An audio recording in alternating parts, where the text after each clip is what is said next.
محدش شاف محمد الله يرحمه، محدش بص عليه البصة الأخيرة، محدش على يقين من أي حاجة. خليني أقول لك اللي حصل بالضبط مع أسرة الشهيد بإذن ربه محمد صلاح. وصلنا بفضل الله تفاصيل مهمة، بشكر كل اللي بيتواصلوا معانا. أول حاجة يوم السبت، يوم لما اخترق محمد صلاح الحدود، قوات الأمن راحت قبضت على عمه وأخوه على الفور في نفس اليوم، اعتقلوا فورا، وفضلوا في أمن الدولة لحد وقت الدفن أمس. خرجوا من أمن الدولة عشان يدفنوا محمد، والعيلة ما كانتش فاهمة حقيقة إيه هو الموضوع لما اتقبض عليهم. إيه السبب؟ هل ده ليه علاقة بمحمد عمل حاجة في الجيش، ولا هما الاتنين عملوا حاجة؟ العائلة ما كانتش فاهمة إيه اللي بيحصل خالص معاهم، مش فاهمين أي حاجة. إزاي وصل لهم الخبر؟ هل اتصل بيهم الجيش المصري قال لهم؟ هل اتصلت بيهم الشرطة الأمن المركزي جالهم مندوب من الجيش زي الأفلام والمسلسلات كده يواسيهم؟ هل شيء من ده حصل؟ لا، لا شيء من هذا. العائلة لم تعرف إلا وقت الجنازة. كان في أخبار بالليل قبلها لما نشرت، لكن العائلة ما كانتش عارفة. ابتدى يجي لهم اتصالات إيه اللي حصل لمحمد إحنا ما نعرفش. ناس تسأل لكن هم ما كانوش عارفين حاجة ولا متأكدين من حاجة. ده بالليل قبل ما يتفاجئوا بان في دفنه هيحضرها 2 فقط، عمه واخوه اللي كانوا معتقلين. واتصلوا عمه واخوه بالعيله ومعارفهم، لكن العسكر كانوا مظبطين الحكايه. كان العساكر بيدفنوه فعليا ومحدش حضر الدفن الا الاتنين اللي ادوهم موبايلاتهم بعد ما وصلوا لمكان الدفن. عمه وشقيقه ما خدوش التليفونات الا وقت الدفن، وابلغوا الاسره وامه انهم دفنوا ابنهم. امه الله يرحمه ويتقبله من الشهداء جت على ملا وشها، لا شافت الدفنه ولا شافت الجثمان ابدا، ولا حد من العيله سمح له ان يتعرف على الجثمان. امه والفردين من العيله، يعني امه راحت على الدفن وعمه واخوه لم يسمح لهم ان هم يتعرفوا على الجثمان.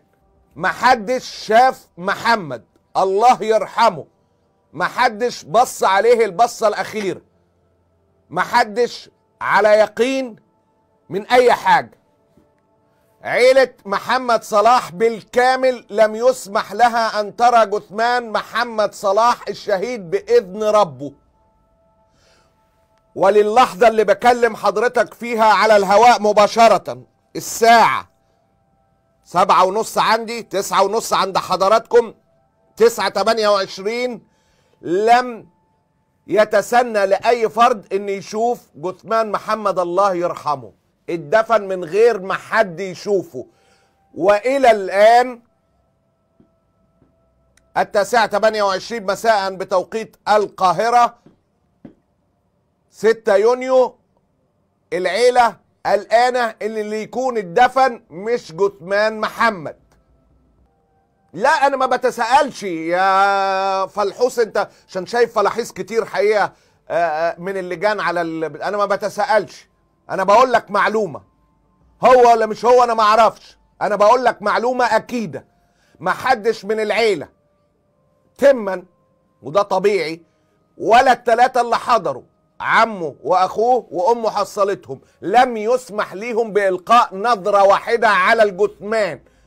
ما حدش على يقين من العيلة ان الجثمان اللي اتدفن هو جثة الشهيد بإذن ربه محمد صلاح ولا لا. والدته لحد دلوقتي منهارة بسبب انها ما شافتش محمد ولا شافت الجثمان، وكان نفسها تبص عليه بصة اخيرة، كانت متعلقة بابنها محمد جدا. الجنازة ما حضرهاش لا اسرة ولا معارف ولا اصدقاء. عمه واخوه خدوهم من المعتقل عشان يدفنوا محمد وراحوا لقوه اتدفن. ده يعني ايه؟ ده ما يعنيش اي حاجة. انا بقول لك المعلومة بدقة وحضرتك ترجمها زي ما انت عايز. ده ما يعنيش اي حاجة خالص. زي ما لما بقول لحضرتك تحليل الايام كاشفه، بس الايام كاشفه، الايام كاشفه. لا ام ولا عم ولا اخ بص بصه قال له مع السلامه يا محمد. محدش يعرف الجثمان ده بتاع مين. دفن بالعساكر متغطي، لم يسمح لهم بإلقاء نظرة واحدة. الجثمان ده بتاعه ولا مش بتاعه؟ ربك وحده اللي يعلم، ربك وحده اللي يعلم. انت انا بحكي لك الرواية الأصلية. عمه واخوه اتحقق معاهم في امن الدولة تحقيق شديد جدا عن توجهات محمد، افكاره، بيحفظ قرآن، كان شيء في شيخ بيحفظه ولا بيحفظ لوحده.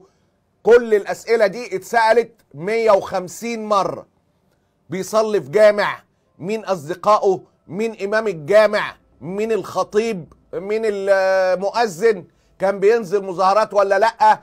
3 أيام من الاستجوابات من غير ما يتقال لهم حتى إنه مات.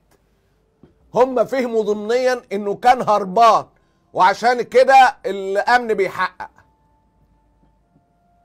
فهموا ان محمد هربان، عمل مصيبة. دول 3 مقطوعين على العالم تماما، 2 مقطوعين على العالم تماما، عمه واخوه. محدش قال لهم اي حاجة.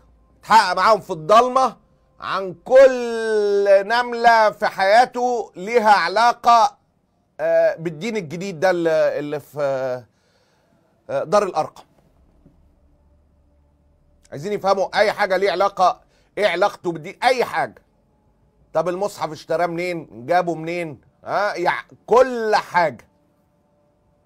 مين صحابه اللي بدقن، اللي بنص دقن، اللي بتاع، طب راح جامع ايه صدفة، متأكدين كل حاجة. انت بقول لك 3 ايام هم كانوا فاهمين ان هو هربان. طب يا جماعة قولوا لنا ايه الجريمة اللي عملها؟ ما حدش راضي يديهم معلومة. فضلوا معتقلين في امن الدولة لحد ما قالوا لهم عندكم مدفن ندفن فيه ابنكم. هو ابننا مات؟ ابنكم مات. فقالوا لهم مكان المدفن. سبقوا الامن، سبق على مكان المدفن، دفنوا محمد، ظبط كل شيء. وصلوا وهو بيدفن، نبص عليه، مش مسموح تبصوا عليه. جت امه ابصوا عليه، نفس الجواب، مفيش، مش مسموح، ما خدوش التليفونات. اما لما وصلوا الدفن حصل، ما شافوش مين اللي بيتم دفنه. دي اول حاجة. طيب العزا مين اللي قال لهم عليه؟ الامن هو اللي قال لهم النهارده الدفن، بكره العزا عندكم في البيت. وقالوا لهم بهدوء. افتكروا، تخيلوا الاسره ان ممكن يعملوا صوان والاهالي عايزه تعمل لهم صوان. الامن رفض. العزا اللي يجي يعزي في البيت قبل ان يتم التراجع عن العزا خالص خالص.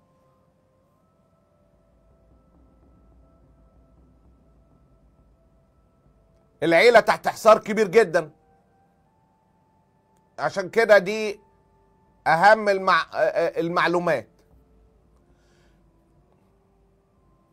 الاول قال لهم عزا من غير صوان في البيت، وبعدين النهارده تم منع العزاء تماما.